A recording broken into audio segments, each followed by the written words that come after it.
sigh of relief. News anchors smile, politicians celebrate, markets stabilize. But what if I told you that what you see is only the surface? That behind these well-rehearsed statements and carefully staged handshakes, a much darker truth hides. This isn't just about two nations signing a temporary piece of paper. This is about decades of blood, betrayal, and unhealed wounds. This is about global powers pulling strings behind closed doors while ordinary people hope for peace. Today, we're going to peel back that thin layer of calm and expose what lies beneath.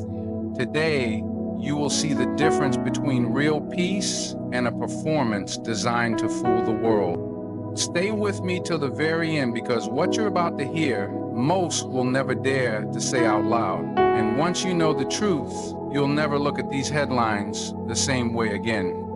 The Iran-Israel ceasefire presents itself to the world as a moment of relief, a chance for two bitter enemies to lay down their arms and step into a new era of understanding. But the reality behind that surface tells a much different story. This is not the first time these two nations have danced on the edge of conflict, and it won't be the last.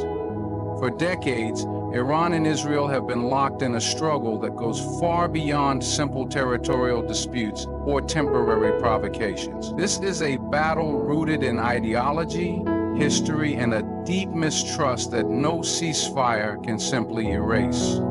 Since the Islamic Revolution of 1979, Iran has positioned itself as the leader of resistance against Israel, openly refusing to recognize its existence and openly supporting groups that oppose Israeli policies.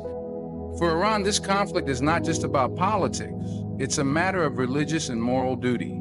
It frames its position as a defender of oppressed Muslims, especially the Palestinians, and uses this stance to strengthen its alliances across the Muslim world. The anti-Ariel narrative is deeply embedded in Iran's political identity and continues to shape its foreign policy to this day.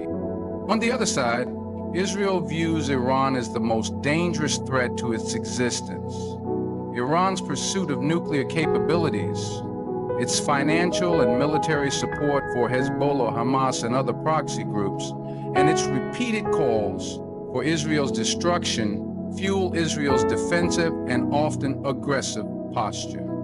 Every Iranian move in Syria, Lebanon, or Gaza is seen by Israel as a step closer to encirclement and potential annihilation. The hostility is not just strategic, it's deeply personal and national for both sides. With this kind of history, a ceasefire between Iran and Israel does not signal reconciliation. Instead, it represents a tactical pause, a moment when both sides assess, regroup, and recalibrate their strategies while maintaining their ultimate objectives.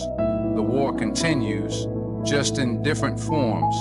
Covert operations, cyber warfare, espionage, and proxy conflicts remain active, even as leaders smile for cameras and release carefully worded joint statements. The illusion of peace serves political and economic needs, but the foundational conflict remains untouched, waiting for the next opportunity to reignite. The world may see a ceasefire as a victory for diplomacy, but for those who truly understand the depth of this conflict, it's clear that the real battle never truly stops.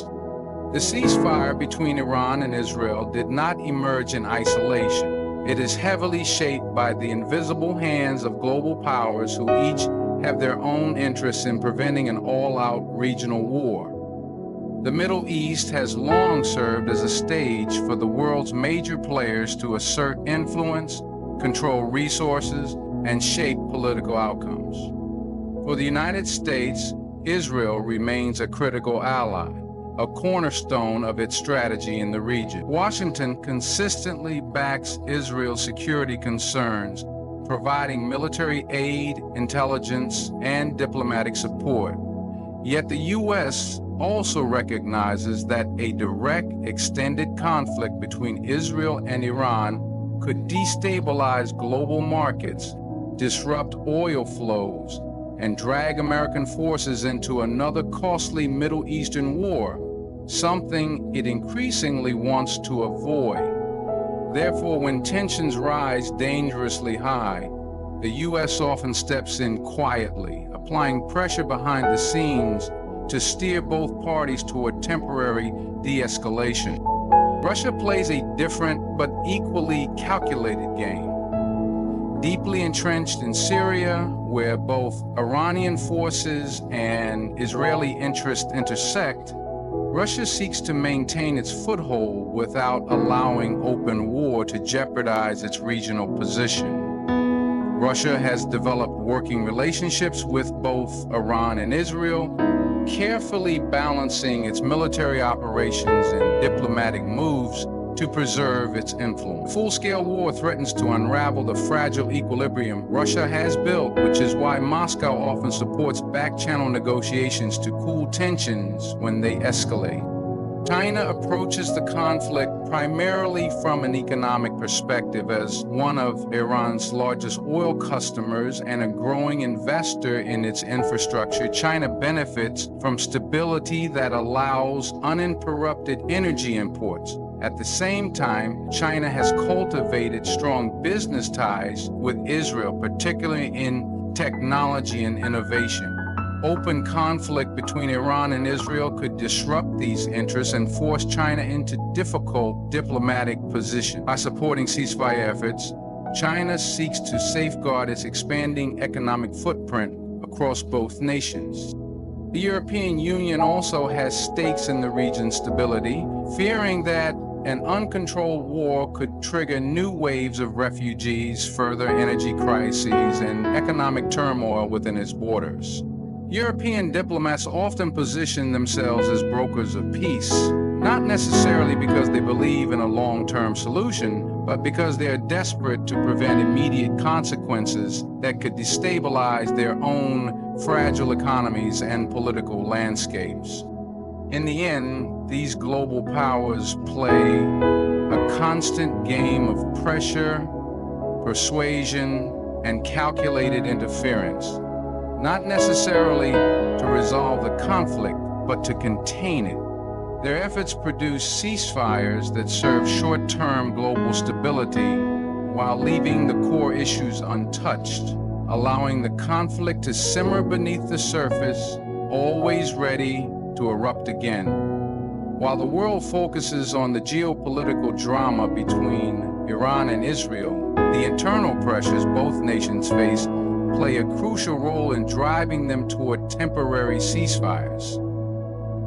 For Iran, years of international sanctions have crippled its economy, leading to soaring inflation, rising unemployment, and widespread frustration among ordinary citizens. The Iranian leadership is constantly walking a tightrope, trying to project strength on the international stage while suppressing growing domestic discontent. Protests over economic hardship, political repression, and social restrictions have erupted multiple times in recent years, revealing cracks in the government's grip on power.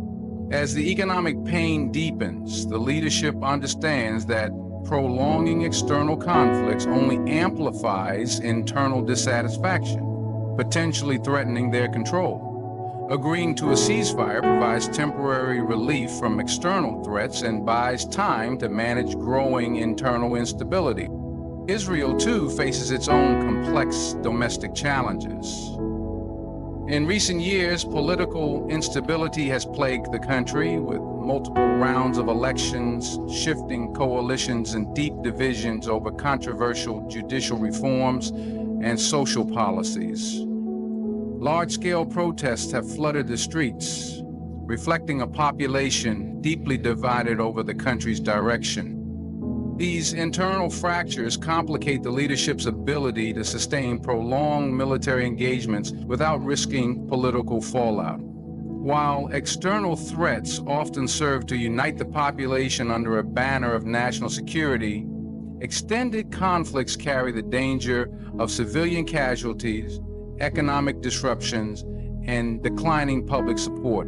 all of which could undermine already fragile political coalitions. Both governments recognize that domestic stability is critical for their survival. They understand that while their militaries remain strong, their political foundations are vulnerable to internal unrest. Prolonged conflict drains resources, disrupts daily life, and stirs public anger. A ceasefire allows leaders to refocus on managing domestic crises, calming restless populations, and reinforcing their political standing without the immediate distractions of active warfare. In both countries, the leaders know that public perception matters. Temporary peace can serve as a political tool to showcase responsible leadership, project diplomatic success, and gain breathing room to address internal fires. However, these ceasefires are not built on mutual trust or resolution of core issues, but on the pressing need to stabilize fragile political landscapes at home. As soon as these domestic pressures ease or shift, the underlying conflict remains ready to resurface. The fragile balance between external confrontation and internal survival ensures that these ceasefires are often more about political convenience than genuine peace, temporarily masking deeper conflicts that continue to burn beneath the surface. The announcement of a ceasefire between Iran and Israel may give the appearance of de-escalation, but the reality on the ground tells a much different story, largely because of the powerful network of proxy groups that continue to operate throughout the region. These groups, heavily supported by Iran, play a crucial role in sustaining the conflict, even when official hostilities are paused. Iran's long-standing strategy of asymmetric warfare has allowed it to extend its reach far beyond its own borders by empowering proxy forces in Lebanon, Gaza, Yemen, Syria, and Iraq. Organizations like Hezbollah, Hamas, Islamic Jihad, and the Houthis operate with varying degrees of Iranian support, from funding and training to advanced weaponry and intelligence, ensuring that Iran maintains influence and pressure on Israel, even without direct confrontation. Hezbollah remains one of the most significant threats on Israel's northern border. With its vast stockpile of precision-guided missiles, drones, and a highly disciplined fighting force, Hezbollah continues to prepare for a potential future conflict. Even during ceasefires, its rhetoric remains aggressive, its military drills continue, and its alliance with Tehran grows stronger. Israel understands that Hezbollah's growing arsenal represents a constant looming danger, one that cannot be neutralized by diplomatic agreements alone. In Gaza, groups like Hamas and Islamic Jihad regularly engage in rocket attacks and border violence, often triggering brief escalations that test the limits of any ceasefire in place. These groups, while not fully controlled by Iran, operate with its backing and share its broader goal of resisting Israeli influence. The ability of these organizations to initiate conflict at any moment undermines the stability of any ceasefire, keeping both sides in a state of permanent readiness. The Houthis in Yemen, though geographically distant, also demonstrate how Iran's proxy network allows it to exert pressure across the wider region, targeting allies of Israel and disrupting broader Middle Eastern stability. These proxies act independently enough to allow Iran plausible deniability, but remain closely aligned with Tehran's strategic objectives, creating a complex web of ongoing hostilities that cannot be paused with a single agreement. For Israel, the existence of these proxy groups means that even during a ceasefire with Iran, the threat remains real and immediate. It views each of these groups not as separate actors, but as extensions of Iranian power. As long as these proxies remain armed, trained, and ideologically committed, the ceasefire remains fragile, merely a temporary pause in a broader conflict that continues to unfold in the shadows across multiple fronts. The ceasefire between Iran and Israel serves more than just a military function. It operates as a powerful tool in managing global narratives and domestic perceptions.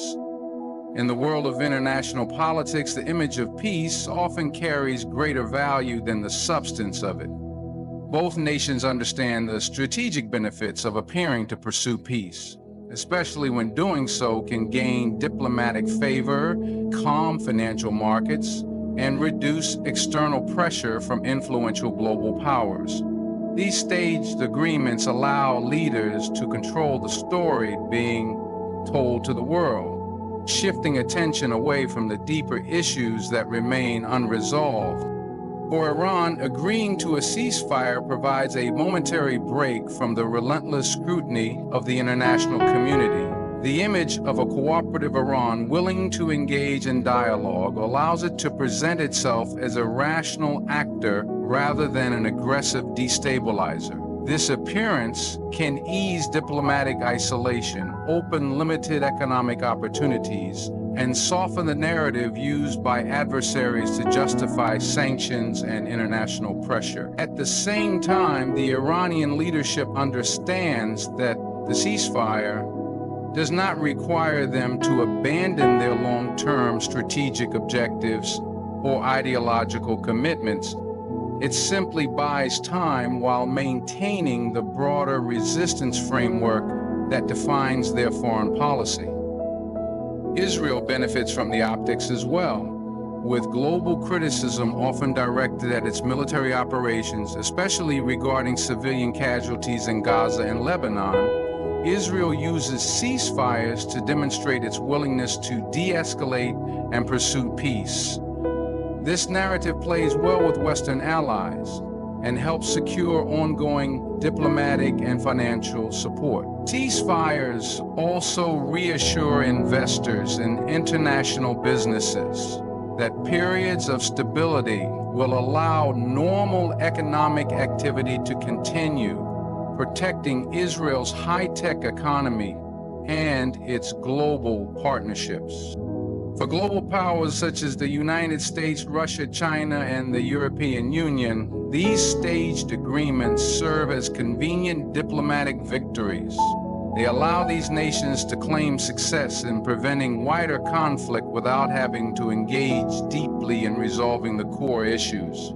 By pressuring both sides into a temporary agreement, these powers stabilize markets, calm public fears, and preserve their own strategic interests while avoiding the heavy cost of direct involvement. The strategic benefit of such staged agreements lies in their ability to pause hostilities without resolving the conflict's root causes. The unresolved ideological, political, and territorial disputes remain untouched, ensuring that the underlying tension continues to simmer beneath the surface. These agreements serve immediate needs while leaving the long-term conflict intact, ready to re-emerge as soon as conditions shift once again. At the core of the Iran-Israel conflict lies an unbridgeable ideological chasm that no ceasefire can truly address. This conflict is not simply a matter of disputed borders or temporary political grievances. It is deeply rooted in opposing worldviews, historical narratives, and religious convictions that shape the identities of both nations. Iran's Islamic leadership views Israel as an illegitimate state, occupying land that rightfully belongs to the Palestinians and the broader Muslim world. From the very beginning of its Islamic revolution, Iran has embedded opposition to Israel into its political ideology, casting itself as the protector of oppressed Muslims and the leader of a broader resistance against Western imperialism and Zionism. This position is not negotiable within the framework of Iran's current leadership because it forms a core part of its identity both at home and on the global stage. For Israel, Iran's refusal to recognize its right to exist and its active support for armed groups dedicated to Israel's destruction make Iran an existential threat. Israel's national security doctrine is built on the principle of preventing any nation or group from achieving the capability to inflict catastrophic damage on its people. Iran's nuclear ambitions, its development of advanced missile technology, and its support for Hezbollah, Hamas, and other militant organizations are seen by Israel not as distant threats, but as direct challenges to its survival. This perception drives Israel to maintain constant military readiness, pursue preemptive strikes, and engage in covert operations aimed at disrupting Iran's military and nuclear infrastructure. The religious and cultural dimensions of this divide further complicate any possibility of long-term reconciliation. Iran's leadership frames its opposition to Israel not only in political terms, but as a religious obligation tied to its interpretation of Islamic duty. Meanwhile, Israel's claim to the land is rooted in historical, religious, and national narratives that are central to Jewish identity. And these deeply ingrained beliefs fuel a conflict that is not easily softened by diplomatic gestures or temporary agreements. Even when temporary ceasefires are reached under international pressure, the ideological divide remains untouched. Leaders may shake hands for cameras, but the core beliefs driving each side's policy stay firmly intact. This makes any notion of permanent peace exceptionally fragile. Without addressing these fundamental ideological differences, any ceasefire remains a temporary pause rather than a genuine resolution, always vulnerable to collapse whenever either side perceives a threat to its core identity and long-term vision. So here we stand looking at a ceasefire dressed as peace, but beneath its polished surface, the storm still brews. The cameras captured the smiles, the headlines wrote the promises, but the roots of hatred remain untouched. This is not the end of conflict. It is simply a pause in the battle, a carefully staged illusion for the world to see. The proxies are still armed, the ideologies still clash, and the global powers still pull their strings from the shadows. Real peace demands honesty, sacrifice, and courage. Not just agreements written on paper, but transformation written in the hearts of those who dare to break the cycle. And until that courage rises, this fragile silence will remain nothing more than the calm before the next storm. Thank you for walking this journey with me, for daring to look beyond the headlines and face the uncomfortable truths. May this understanding give you wisdom, not just for this conflict, but for every moment in life where appearance hides reality. Stay sharp, stay strong, and may your heart always seek the truth, no matter how deeply it's buried. Good luck, and thank you.